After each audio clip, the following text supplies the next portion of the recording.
Assalamualaikum warahmatullahi wabarakatuh. Kami dari kelas 11.1 ingin membuat teks berita seputar banjir di SMA Kebangsaan. Baik, saya serahkan sesi wawancara kepada reporter yang terjun ke lapangan. Assalamualaikum warahmatullahi wabarakatuh. Saya Rasya Muhammad bersama Security KBS Rudi Hartono. saya akan mewawancarai Bapak Rudi Hartono terkait banjir di SMA Kebangsaan. Pertanyaan pertama yang akan saya pertanyakan kepada Bapak Rudi Hartono yaitu apa yang terjadi, Pak? Ya sering banjir aja di parkiran. Ya. Yang kedua, di mana kejadiannya, Pak? Di depan kantin. Terus kapan terjadinya, Pak? Ya tergantung datangnya derasnya hujan. Tergantung kapan hujan datang. Kalau deras berarti banjir ya, Pak? Ya. Oke. Siapa yang terlibat atau terdampak pada banjir itu, Pak? Yang terlibat kena dampaknya kantin sama siswa. Parkiran kendaraan motornya tenggelam. Oh, jadi setiap kalau ada siswa yang parkir di kantin itu terkena dampak dari banjir itu, Pak, kalau hujan deras. Oke. Kenapa hal itu bisa terjadi, Pak? Ya bisa terjadi karena pembangunannya tidak diuruk sebelum dibangun, nggak diuruk lagi gitu, langsung dibangun aja. Oh, jadi nggak bener gitu, Pak, ya yang ngebangunnya. Oke, pertanyaan terakhir, gimana nih Pak cara nanganinnya? Nah itu harus diperbaiki kembali. Ya sebelumnya itu harus diuruk dulu sekurang lebih sampai 1 meter atau 1,5. Nah setelah itu baru diperbaiki lagi parkiran dan kantinnya. Oke. Karena itu mengikuti arus kali. Ya mengikuti kali banjir, ikut banjir. Karena datarannya sama-sama kali. Oke, berarti kalau misalkan di kalinya itu lagi arus deras, banjir, itu yang terdampak itu sekolah kita, Pak, ya? Ya. Oke, begitu saja. Terima kasih Bapak Rudi Hartono. Sekian dari kami. Wassalamualaikum warahmatullahi wabarakatuh. Assalamualaikum warahmatullahi wabarakatuh. Saya Rasya Muhammad bersama siapa? Saya Muhammad Zairan Abhan. Saya Muhammad Wisnu. Saya akan mewawancarai Muhammad Zairan Aban dan Muhammad Wisnu Saputra seputar banjir di SMA Kebangsaan. Pertanyaan pertama yang akan saya pertanyakan kepada mereka berdua yaitu apa yang terjadi?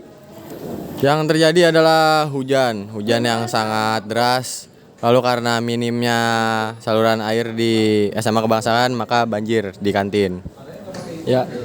Oke, pertanyaan kedua, di mana kejadiannya? Di mana, Nu? Kejadiannya itu di SMA Kebangsaan di kantin. Sehingga kantin menjadi banjir dan mau jajan pun tidak kondusif. Betul. Oke, yang ketiga, kapan banjir itu terjadi? Banjir terjadi ketika Bisa malam, bisa sore, bisa siang, tergantung curah hujannya kita mau hujan, kapan. Soalnya banjir. Mbak Rara nggak pernah memprediksi ya di ini.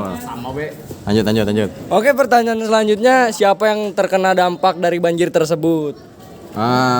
Yang terkena dampak of course yang sekolah di sini, guru-guru, empok-empok kantin, semuanya pokoknya warga-warga sini. Motor juga, motor kena. Oke, pertanyaan selanjutnya yaitu mengapa hal itu bisa terjadi? Seperti yang saya jelaskan tadi karena mungkin minimnya saluran air di SMA Kebangsaan dan letak SMA Kebangsaan yang agak turun. Kemudian belakang juga ada kali katanya. Iya. Belakang ada kali. Karena ada pembangunan perumahan jadi airnya tuh meluap ke kita. Betul. Oke, ke pertanyaan selanjutnya yaitu bagaimana cara kita untuk menanganinya? Sebagai warga SMA Kebangsaan kalau bisa kalau mau buang sampah pada tempatnya biar nggak nutupin got. Mungkin jangan ngebuang air banyak kalau mandi. Jadi kan air Kali. kali. Benar. Iya. Banyak. Secukupnya lah kalau mandi seember. Benar. Jangan buang-buang air berarti ya? Hemat air betul. Hemat. Oke. Apa pesan untuk teknisi yang mengatur kali tersebut? Ya semoga kerjanya makin bener lah biar nggak banjir. Jadi kita juga warga SMA Kebangsaan nggak capek mindahin motor pas hujan. hujan dikit pindahin motor, gerimis dikit pindahin motor, capek. Sama juga biar selamat yang kerja ya, biar nggak kena arus banjir. Kasihan keluarga di rumah. Amin. Itu aja sih. Ya, itu aja sih. Baik, segitu saja untuk wawancara kali ini. Sekian dari kami. Wassalamualaikum warahmatullahi wabarakatuh. Waalaikumsalam. Kalau seputar berita banjir di SMA Kebangsaan, demikian berita hari ini. Saya ucapkan terima kasih dan sampai jumpa.